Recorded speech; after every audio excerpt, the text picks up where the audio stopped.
Hi everyone. You probably see sticking out pretty good the fact that I have a snake around my neck.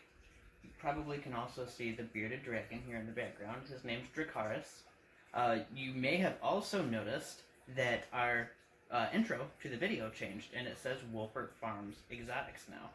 So, a couple things happening. We are still going to have the regular farm stuff on the Wollpert Farm Facebook page and the Wollpert Farm YouTube channel.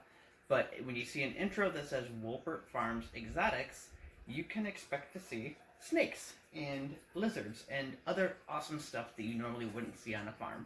So look for that Wollpert Farm Exotics, and we're going to show you some really neat stuff we're doing. For this first video, the intro video, we're going to actually jump over to our snake rack, and I'm going to introduce you to all of our ball pythons. So let's jump over there real quick right now, take a look and see what we got going. So this is a snake rack. For those of you that are unfamiliar with what a snake rack is pretty much just a shelving unit that has a heater in the very back that heats up the tubs so the snakes stay warm, and each individual tub gets its own snake. The tubs slide in and out, and they're tight enough to the top or to the shelf that the snakes cannot get out. It allows you to keep multiple snakes in a small area, and it really helps the snake's comfort level. The ball pythons are more of a nocturnal creature. They're not going to be out in the middle of the day so much, and they like the dark, they like the solitude. So this rack system is more of a comfort thing for the snakes also. Ball pythons don't move around a lot. They don't need a ton of space to slither around and explore. They come out, they eat, and they go back.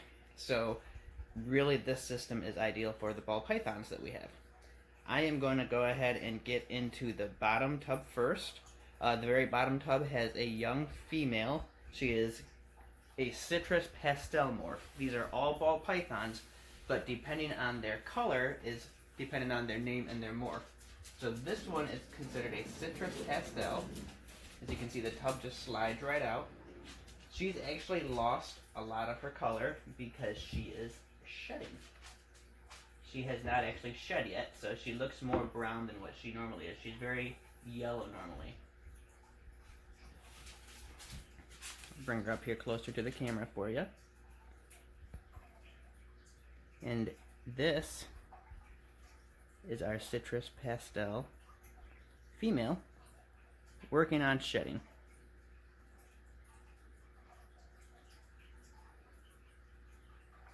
You can kind of see a little bit of blue color in her eyes, and that's how you know she's about to shed, not to mention her lack of color. Like I said, normally she's very bright yellow, very beautiful.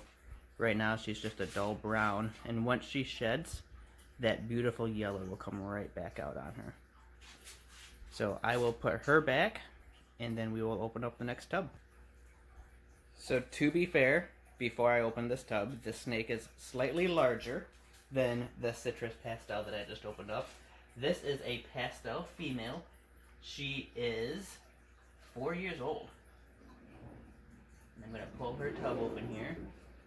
She ate not that long ago, so she is not hungry, which is a plus for me.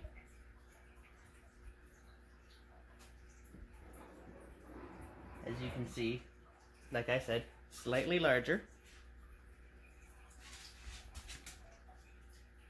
She looks very similar to just your normal everyday ball python, what you would find out in the wild.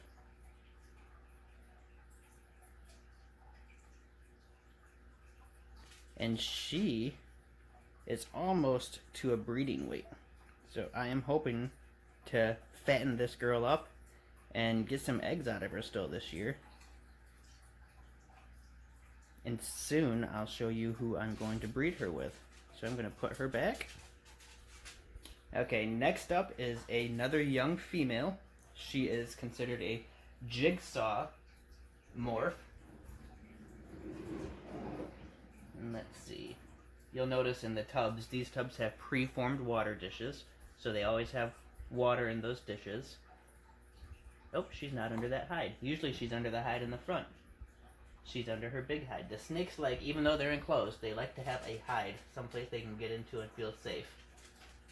And this is her current safe spot. So let's get her out. I'll show you her neat pattern. So this is the Jigsaw. Look at that patterning on her. She's kind of a caramely color. It actually comes in pretty good on the camera. And she's just got a beautiful pattern. That stripe all up on her back. Then the pattern all along her sides there. Just a really nice looking female. Still very young. She's got probably a couple years to grow before she can be bred, but she's going to pop out some beautiful babies. Okay, my next snake is one of my boy snakes. He is a Tybald Male.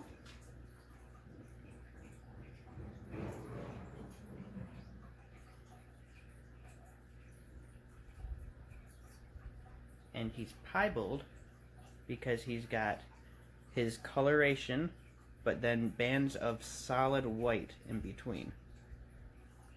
And he's a little bit bigger than some of the other ones that I've shown you.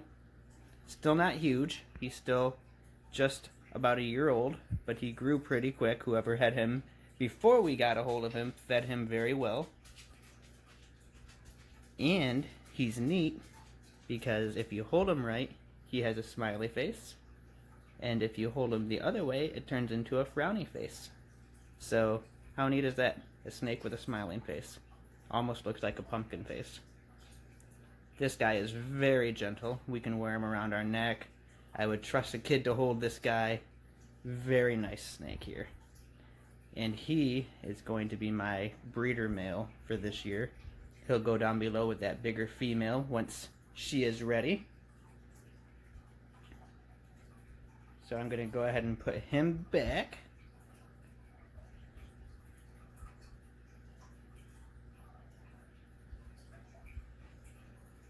And if you notice on the front of these tubs, they have these white tags.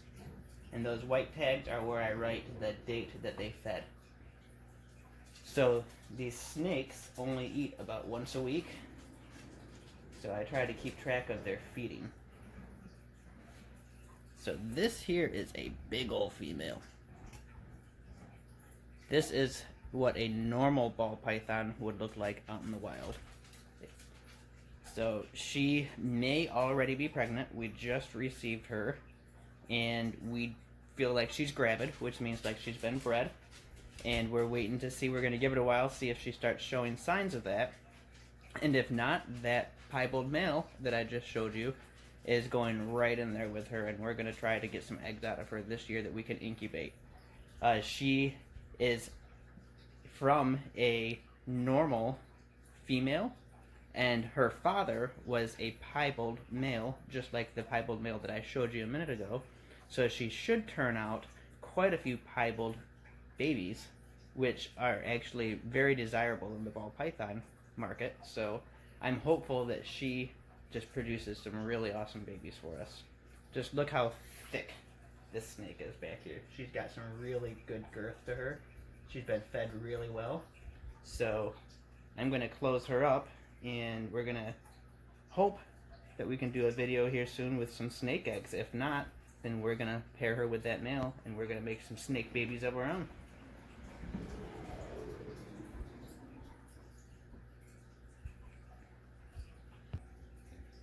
Okay, so up above that first rack, I have one more smaller one, and I can't get the camera up high enough on the tripod to look down as I open the drawers, so I will pull these out to actually show you.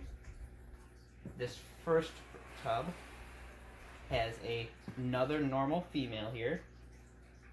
She's a little bit smaller. She's got some growing to do. But she's recently shed, and she's got some great, smooth, shiny pattern to her. Got to get her turned around here. There's her head.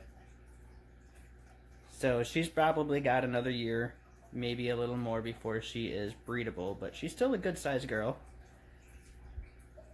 And both of her parents were normal, so she has wild, normal patterning in both mom and dad.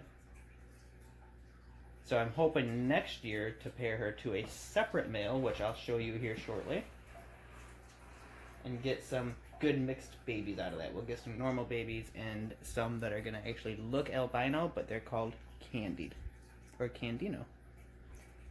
Next rack up here, or next tub, is a vanilla, and she's just a young one. Let me pull out her snake hide so I can get to her. She recently shed, and her color is really starting to show. You can see the vanilla, almost a caramel, but it's vanilla on her body. And the more she sheds, the larger she gets, the more that yellowish vanilla caramel is going to come through.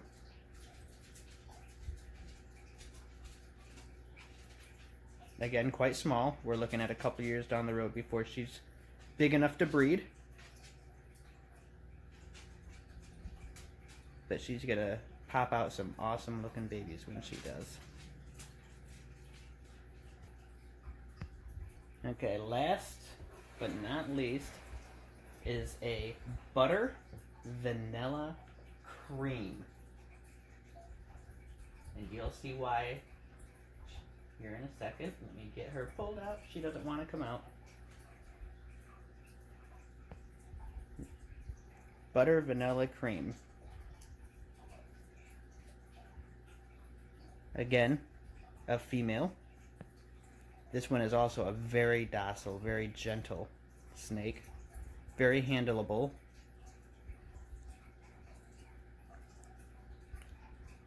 And she is, even for the size that she is, she's still a little small to breed this year. I'm hoping to fatten her up and maybe next year we can get some eggs out of her. But for now, she's just a good girl chilling in her tub, living the life and eating whatever I toss in there for her. Living the fat, happy life.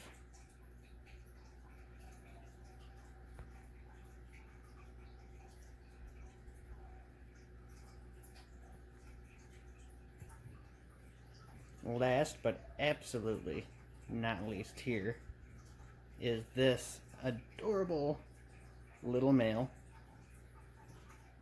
Look at him just peek out. And this is why they are called ball pythons.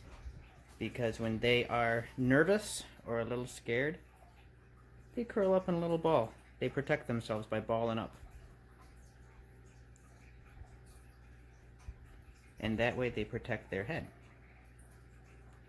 So this looks like an albino, but he is not an albino. He is actually a candino, which is like candy. In fact, some people call them just plain old candies, but the actual term is candino. And he is, man, just a few months old, just recently hatched. But once he gets just a little bit bigger and we can pair him with one of these females, he is going to pop out some gorgeous little babies. So, candino, male. We've got 2 males, and the rest are female. And like I said, hopefully we can get you guys some video of some eggs, and maybe some hatchlings after that, and some awesome footage of some of the other critters that we have going on in here. But for this video, we're just sticking with these ball pythons, which is more than enough for an introduction for the Wollpert Farms exotic page. Thanks for watching, guys.